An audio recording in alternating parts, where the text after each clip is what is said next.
নমস্কার। আজ আমরা শ্রীমদ্ ভগবদ গীতার প্রথম অধ্যায় অর্জুন বিষাদ যোগের একটি অত্যন্ত গুরুত্বপূর্ণ শ্লোক নিয়ে আলোচনা করব। এই শ্লোকটি কেবল কুরুক্ষেত্রের যুদ্ধের সূচনা নয়, বরং আমাদের প্রত্যেকের জীবনের এক গভীর সত্যের প্রতিচ্ছবি। শ্লোকটি হলো শ্রীমদ্ ভগবদ গীতার প্রথম অধ্যায় অর্জুন বিষাদ যোগের দ্বিতীয় শ্লোক। সঞ্জয় উবাচ দৃষ্টাতু পাণ্ডবনীকম বুরং দুর্যোধনস্তদা আচার্যম উপসঙ্গম্য রাজা বচনমব্রবীৎ। এই শ্লোকটির সরল অর্থ হলো, সঞ্জয় বললেন, তখন পাণ্ডবদের সুশৃঙ্খল ও সুসজ্জিত সেনাবিন্যাস দেখে রাজা দুর্যোধন গুরু দ্রোণাচার্যের কাছে গিয়ে এই কথা বলল। বাহ্যিকভাবে এই শ্লোকটি কুরুক্ষেত্রের যুদ্ধের একটি দৃশ্য বর্ণনা করছে। যুদ্ধের শুরুর ঠিক আগে দুর্যোধন যখন পাণ্ডবদের সুশৃঙ্খলভাবে সাজানো বিশাল বাহিনী দেখল, তখন সে কিছুটা বিচলিত হয়ে তার প্রধান গুরু দ্রোণাচার্যের কাছে ছুটে গেল।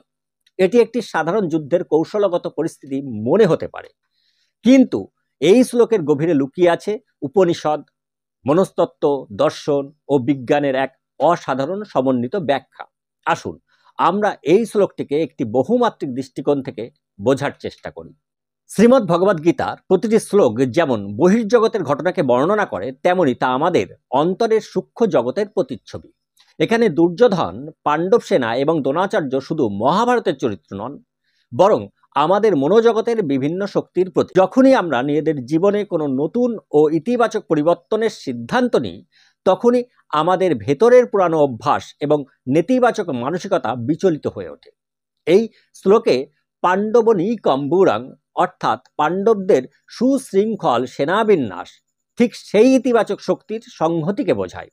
উপনিষদ বলে, আমাদের অন্তরের সৎ, ধর্ম এবং সত্যের শক্তিগুলি যখন সুসংহত হয়, তখন অজ্ঞান ও অহংকার অর্থাৎ দুর্যোধন ভীত হয়। এই সুশৃঙ্খলতা হলো অন্তরের ধর্মের প্রস্তুতি, যা অজ্ঞানের ভিত্তিকে নাড়িয়ে দেয়। আমাদের মন যখন ইতিবাচক চিন্তা, আত্মসংযম ও সচেতনতার মাধ্যমে নিজেদের সুসংগঠিত করে, তখন আমাদের অহং বা দুর্যোধন বিচলিত হয়ে পড়ে। মনস্তত্ত্বে একে বলা হয় কগনিটিভ ডিসোনেন্স। যখন পুরনো বিশ্বাস ও নতুন বাস্তবতার মধ্যে সংঘাত হয়, তখন এই মানসিক অস্থিরতা তৈরি হয়। নিউরোসায়েন্স আমাদের মস্তিষ্কের গঠন নিয়ে আলোচনা করে।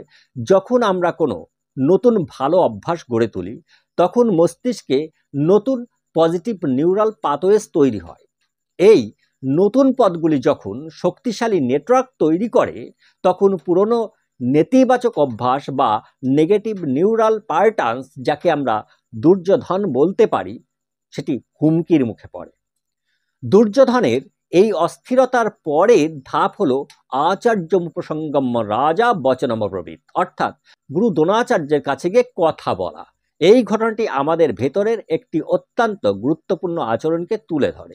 যখন অজ্ঞান বা অন্ধকার বিপদে পড়ে, তখন সে পুরানো বিশ্বাস, সংস্কার এবং অভ্যাসগুলোর কাছে আশ্রয় খোঁজে। দ্রোণাচার্য এখানে সেই পুরানো শিক্ষার প্রতীক, যা একসময় জ্ঞান দিলেও এখন নেতিবাচক শক্তির সেবায় ব্যবহৃত হচ্ছে। দুর্যোধন অবচেতনভাবে বোঝে যে তার বাহ্যিক শক্তির চেয়ে পাণ্ডবদের অভ্যন্তরীণ শক্তি অনেক বেশি শক্তিশালী। তাই সে তার পুরানো যুক্তির কাছে ফিরে যায় নিজেকে রক্ষা করার জন্য। যখন আমাদের অহং বা পুরানো অভ্যাস হুমকির মুখে পড়ে, তখন আমরা মানসিক ডিফেন্স মেকানিজম অর্থাৎ প্রতিরক্ষামূলক আচরণ করি। এর একটি রূপ হলো রিগ্রেশন, অর্থাৎ নতুন চ্যালেঞ্জ এলে পুরানো বিশ্বাস বা অভ্যাসের দিকে ফিরে যাওয়া। দ্রোণাচার্যের কাছে যাওয়া এই মানসিক প্রবণতারই প্রতীক।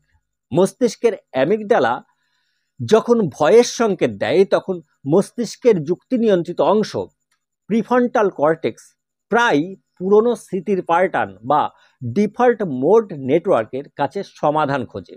এটি আমাদের মস্তিষ্কের এক সার্ভাইভাল রেসপন্স, যেখানে নতুন ও কঠিন পথ ছেড়ে পুরানো, পরিচিত ও নিরাপদ পথ বেছে নেওয়া হয়।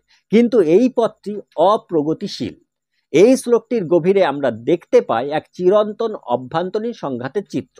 এটি কুরুক্ষেত্রের যুদ্ধের এক দৃশ্য, যেখানে দুর্যোধন পাণ্ডবদের সুসজ্জিত সেনা দেখে বিচলিত হয়ে গুরু দ্রোণাচার্যের কাছে পরামর্শ চাইছে। এটি সেই মুহূর্তের প্রতীক যখন আমাদের ভেতরের ইতিবাচক শক্তি সুসংহত হয় এবং নেতিবাচক অহং তাতে ভয় পেয়ে যায়। এরপর সেই নেতিবাচক শক্তি তার পুরানো অভ্যাস, বিশ্বাস ও সংস্কারের কাছে ফিরে যায় নিরাপত্তা কৌশল খুঁজতে। উপনিষদ, মনস্তত্ত্ব এবং বৈজ্ঞানিক দৃষ্টিকোণ থেকে এই শ্লোকটি আমাদের শেখায় যে জীবনের প্রতিটি পরিবর্তনের মুহূর্তে আমাদের মন কিভাবে প্রতিক্রিয়া জানায়। আমাদের ভেতরের ভালো শক্তিকে সুসংগঠিত করলে নেতিবাচকতা প্রথমেই তার পুরানো আশ্রয় খোঁজে। এই জ্ঞান আমাদের নিজেদের ভেতরের যুদ্ধকে আরো ভালোভাবে বুঝতে সাহায্য করে। এই বিশ্লেষণ থেকে আমরা বুঝতে পারি গীতা কেবল একটি গ্রন্থ নয়, এটি আমাদের জীবনের প্রতিটি ধাপকে উপলব্ধি করার এক বিশাল বিজ্ঞান। সর্বশেষে আমরা এই শ্লোকটির মাধ্যমে একটি গভীর উপলব্ধি লাভ করি যে জীবনের প্রতিটি মুহূর্তই এক মহাযুদ্ধের ময়দান। তবে এই যুদ্ধ বাইরের শত্রুর বিরুদ্ধে নয়, বরং আমাদের অন্তরের অজ্ঞতা, অহংকার ও নেতিবাচক প্রবৃত্তির বিরুদ্ধে। আমাদের ভেতরের সৎ ও ধর্মশক্তিকে জাগ্রত করে সুশৃঙ্খলভাবে সাজিয়ে আমরা সেই অন্ধকারকে পরাজিত করতে পারি। আসুন আমরা সবাই এই অন্তরের যুদ্ধে জয়ী হই এবং আমাদের জীবনকে আলোকময় করে তুলি।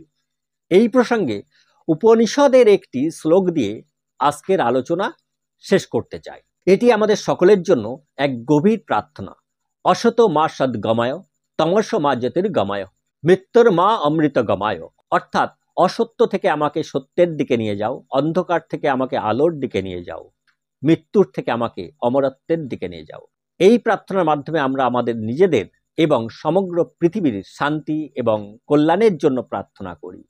আমাদের সকলের জীবনে শান্তি আসুক, প্রেম আসুক এবং সবাই সুখে থাকুক।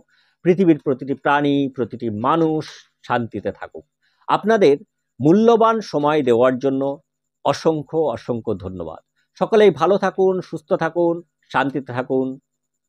নমস্কার।